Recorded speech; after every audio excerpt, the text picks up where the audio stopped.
وما أرسلناك إلا رحمة للعالمين.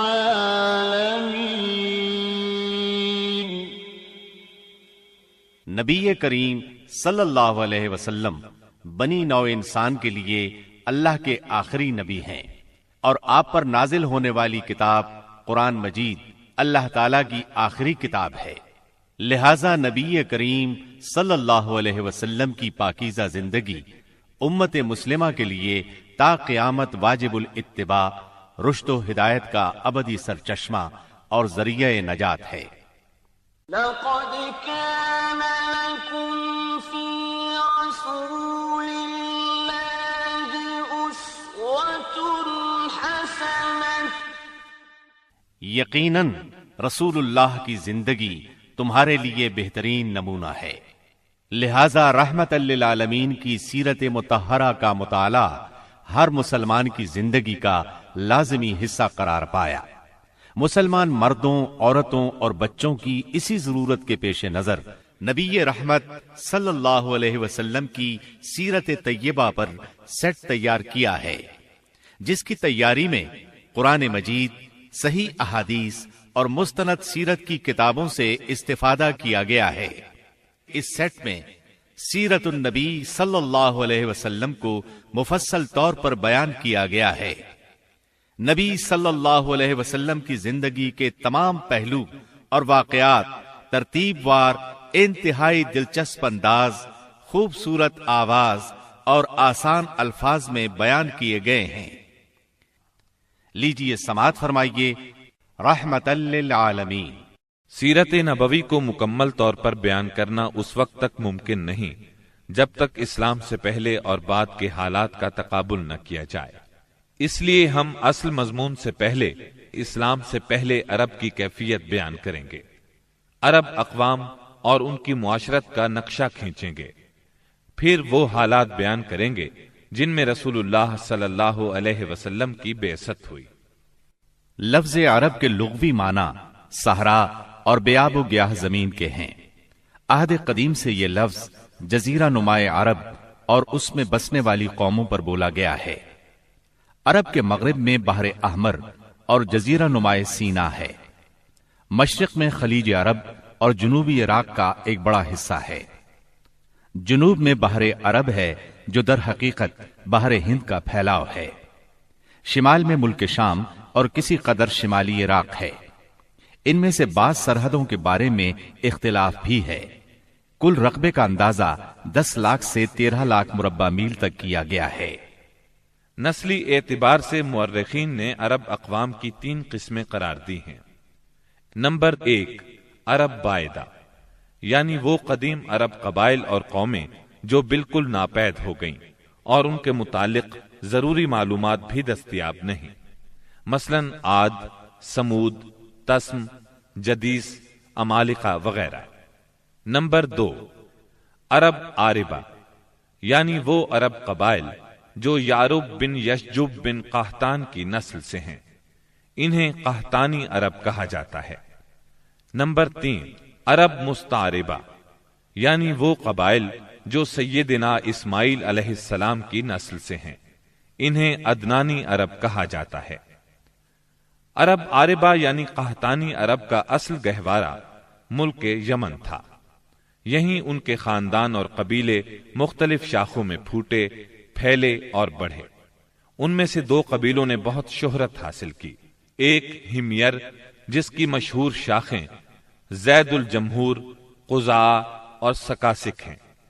دوسرا کہلان جس کی مشہور شاخیں ہمدان، انمار، مزہج، تے، کندہ، لخم، جزام، ازد، اوس، خزرج اور اولاد جفنا ہیں، جنہوں نے آگے چل کر ملک شام میں بادشاہت قائم کی اور آل غسان کے نام سے مشہور ہوئے. عرب مستعربہ کے جد اعلیٰ سیدنا ابراہیم علیہ السلام اصلاً عراق کے ایک شہر اور کے باشندے تھے. یہ شہر دریائے فرات کے مغربی ساحل پر کوفے کے قریب واقع تھا. اس کی کھدائی کے دوران میں جو کتبے برآمد ہوئے ان سے اس شہر کے متعلق بہت سی تفصیلات منظر عام پر آئی ہیں، اور سیدنا ابراہیم علیہ السلام کے خاندان کی بعض تفصیلات معلوم ہوئی ہیں، نیز ملک کے دینی اور اجتماعی حالات بھی سامنے آئے ہیں۔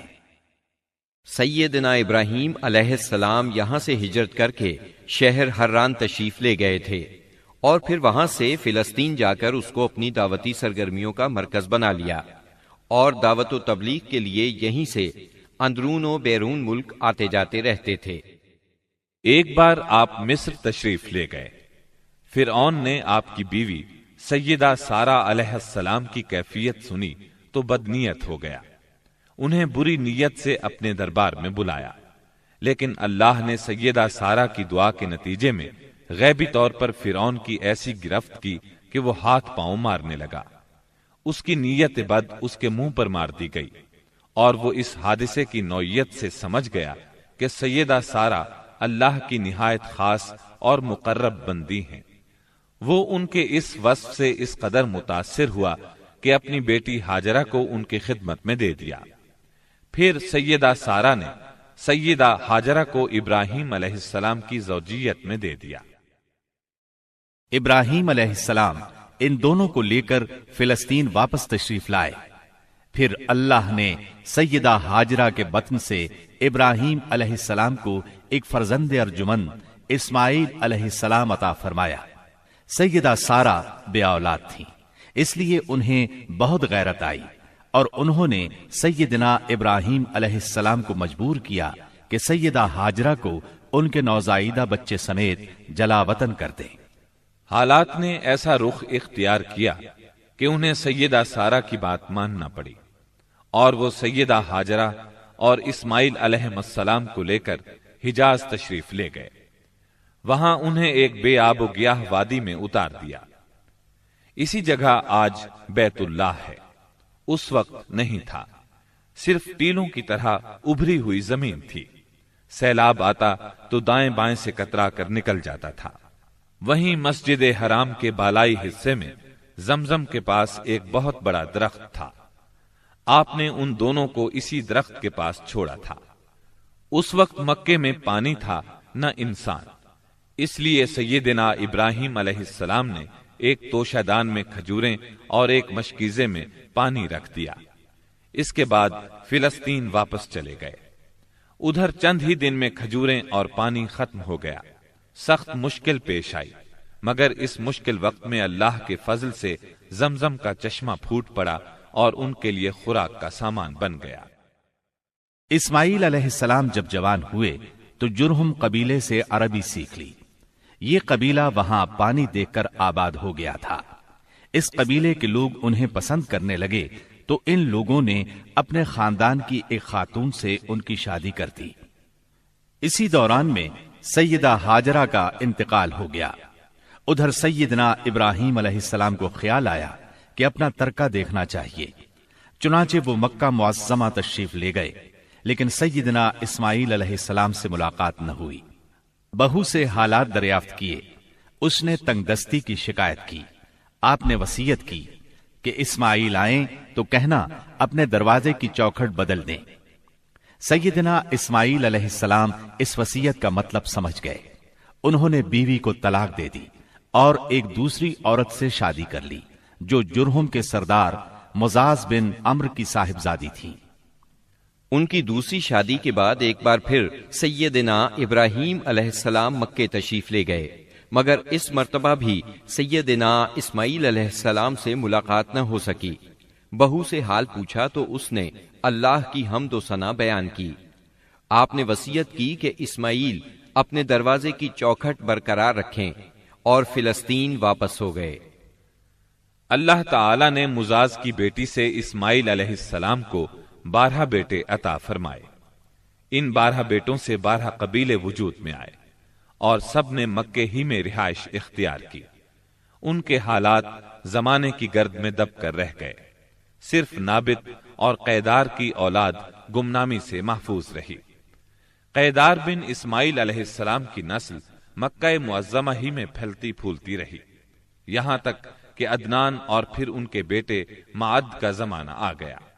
عدنانی عرب کا سلسلہ نسب صحیح طور پر یہیں تک محفوظ ہے۔ عدنان نبی صلی اللہ علیہ وسلم کے سلسلہ نسب میں 21ویں پشت میں آتے ہیں۔ بہرحال معد کے بیٹے نزار سے کئی خاندان وجود میں آئے۔ دراصل نزار کے 4 بیٹے تھے اور ہر بیٹا ایک بڑے قبیلے کی بنیاد ثابت ہوا۔ چاروں کے نام یہ ہیں: ایاد، انمار، ربیہ اور مزر۔ ان میں سے آخری 2 قبیلوں کی شاخیں اور شاخوں کی شاخیں بہت زیادہ ہوئیں۔ چنانچہ ربیہ سے اسد بن ربیہ، انزا، عبد القیس، وائل، بکر، تغلب اور بنو حنیفہ وغیرہ وجود میں آئے۔ مزر کی اولاد 2 بڑے قبیلوں میں تقسیم ہوئی۔ نمبر 1 قیس اعلان بن مزر، نمبر 2 الیاس بن مزر۔ قیس اعلان سے بنو سلیم، بنو حوازن، بنو غطفان، غطفان سے ابس، زبیان، اشجع اور غنی بن عاصر کے قبائل وجود میں آئے۔ الیاس بن مزر سے تمیم بن مرہ، حزیل بن مدرکہ، بنو اسد بن خزیمہ اور کنانہ بن خزیمہ کے قبائل وجود میں آئے۔ پھر کنانہ سے قریش کا قبیلہ وجود میں آیا۔ یہ قبیلہ فہر بن مالک بن نضر بن کنانہ کی اولاد ہے۔ پھر قریش بھی مختلف شاخوں میں تقسیم ہوئے۔ مشہور قریشی شاخوں کے نام یہ ہیں: جمح، سہم، عدی، مخزوم، تیم، زہرہ اور قصی بن کلاب کے خاندان یعنی عبد الدار، اسد بن عبد العزا اور عبد مناف۔ یہ تینوں قصی کے بیٹے تھے۔ ان میں سے عبد مناف کے 4 بیٹے ہوئے، جن سے 4 ذیلی قبیلے وجود میں آئے، یعنی عبد شمس، نوفل، مطلب اور ہاشم۔ انہی ہاشم کی نسل سے اللہ نے ہمارے نبی کریم صلی اللہ علیہ وسلم کا انتخاب فرمایا۔ ابن عباس رضی اللہ عنہ کا بیان ہے کہ رسول اللہ صلی اللہ علیہ وسلم نے فرمایا، اللہ تعالیٰ نے مخلوق پیدا فرمائی تو مجھے سب سے اچھے گروہ کے اندر رکھا، پھر قبائل کو چنا تو مجھے سب سے اچھے قبیلے کے اندر بنایا، پھر گھرانوں کو چنا تو مجھے سب سے اچھے گھرانے میں بنایا، لہذا میں اپنی ذات کے اعتبار سے بھی سب سے اچھا ہوں اور اپنے گھرانے کے اعتبار سے بھی سب سے بہتر ہوں۔ جس وقت جزیرۃ العرب پر اسلام کا سورج طلوع ہوا، وہاں 2 قسم کے حکمران تھے۔ ایک تاجپوش بادشاہ جو حقیقت میں مکمل طور پر آزاد اور خود مختار نہیں تھے، اور دوسرے قبائلی سردار جنہیں اختیارات کے لحاظ سے وہی حیثیت حاصل تھی جو تاجپوش بادشاہوں کی تھی، لیکن ان کی اکثریت کو ایک مزید امتیاز یہ حاصل تھا کہ وہ مکمل طور پر آزاد اور خود مختار تھے۔ اس وقت تاجپوش حکمران یہ تھے: شاہان یمن، شاہان آل غسان یعنی شام، اور شاہان ہیرا یعنی عراق۔ باقی عرب حکمران تاجپوش نہ تھے۔ عرب عاربہ میں سے قدیم ترین قوم سبا تھی۔ اور یعنی عراق سے جو کتبات برآمد ہوئے، ان میں 2500 سال قبل مسیح کی اس قوم کا ذکر ملتا ہے، لیکن اس کے عروج کا زمانہ 11 صدی قبل مسیح سے شروع ہوتا ہے۔ اس کی تاریخ کے اہم ادوار یہ ہیں: 650 قبل مسیح سے پہلے کا دور۔ اس دور میں سبا کے بادشاہوں کا لقب مکرب سبا تھا۔ ان کا پایہ تخت سرواہ تھا، جس کے کھنڈرات آج بھی معارب کے مغرب میں 1 دن کے فاصلے پر پائے جاتے ہیں۔ یہ کھنڈرات خریبہ کے نام سے مشہور ہیں۔ اسی دور میں معارب کے مشہور بند کی بنیاد رکھی گئی، جسے یمن کی تاریخ میں بہت اہمیت حاصل ہے۔ 650 قبل مسیح سے 115 قبل مسیح تک کا دور۔ اس دور میں سبا کے بادشاہوں نے مکرب کا لفظ چھوڑ کر ملک یعنی بادشاہ کا لقب اختیار کر لیا اور سرواہ کی بجائے معارب کو اپنا دارالسلطنت بنایا۔ اس شہر کے کھنڈرات آج بھی صنعاء سے 60 میل مشرق میں پائے جاتے ہیں۔ 115 قبل مسیح سے 300 عیسوی تک کا دور۔ اس دور میں سبا کی مملکت پر قبیلہ ہمیر کو غلبہ حاصل رہا اور اس نے معارف کی بجائے ریدان کو اپنا پائے تخت بنایا۔ پھر ریدان کا نام ظفار پڑ گیا، جس کے کھنڈرات آج بھی شہر یریم کے قریب ایک دائرہ نما پہاڑی پر پائے جاتے ہیں۔ اسی دور میں قوم سبا کا زوال شروع ہوا۔ 300 عیسوی کے بعد سے آغاز اسلام تک کا دور، اس دور میں یمن کے اندر مسلسل اضطراب اور انتشار برپا رہا۔ انقلابات آئے، خانہ جنگیاں ہوئیں اور بیرونی قوموں کو مداخلت کے مواقع ہاتھ آئے، یہاں تک کہ ایک وقت ایسا بھی آیا کہ یمن کی آزادی سلب ہو گئی۔ چنانچہ اسی دور میں رومیوں نے عدن پر فوجی قبضہ کیا اور ان کی مدد سے حبشیوں نے ہمیر اور ہمدان کی آپس میں کشمکش سے فائدہ اٹھایا اور 340 عیسوی میں پہلی بار یمن پر قبضہ کیا۔ یہ قبضہ 378 عیسوی تک برقرار رہا۔ اس کے بعد یمن کی آزادی تو بحال ہو گئی، مگر معارف کے مشہور بند میں رکھنے پڑنا شروع ہو گئے، یہاں تک کہ 450 عیسوی یا 451 عیسوی میں بند ٹوٹ گیا اور وہ عظیم سیلاب آیا جس کا ذکر قرآن مجید کی سورہ سبا میں سیل ارم کے نام سے کیا گیا ہے۔ پھر 523 عیسوی میں ایک اور سنگین حادثہ پیش آیا، وہ یہ کہ یمن کے یہودی بادشاہ زونواس نے نجران کے عیسائیوں پر ایک ہیبت ناک حملہ کیا، انہیں عیسائی مذہب چھوڑنے پر مجبور کرنے کی کوشش کی۔ جب وہ اس پر آمادہ نہ ہوئے تو زونواس نے خندقیں کھدوا کر انہیں بھڑکتی ہوئی آگ میں جھونک دیا۔ قرآن مجید کی سورہ بروج میں اسی لرزہ خیز واقعے کی طرف اشارہ موجود ہے۔ اس واقعے کا نتیجہ یہ ہوا کہ عیسائیت انتقام لینے پر تل گئی۔ وہ پہلے ہی رومی بادشاہوں کی قیادت میں بلا وجہ عرب کی فتوحات کے لیے تیاری کر چکے تھے، اپنے علاقوں کو وسیع کرنا چاہتے تھے۔ انہوں نے حبشیوں کو یمن پر حملے کی ترغیب دی، انہیں باہری بیڑا مہیا کیا۔ حبشیوں نے رومیوں کی شہ پا کر 525 عیسوی میں اریات کی قیادت میں 70,000 فوج سے یمن پر دوبارہ قبضہ کر لیا۔ قبضے کے بعد اریات نے شاہ حبش کے گورنر کی حیثیت سے یمن پر حکمرانی کی، لیکن پھر اس کی فوج کے ایک ماتحت کمانڈر ابرہا نے اسے قتل کر کے خود اقتدار پر قبضہ جما لیا اور شاہ حبش کو بھی راضی کر لیا کہ وہ اس کے قبضے کو تسلیم کر لے۔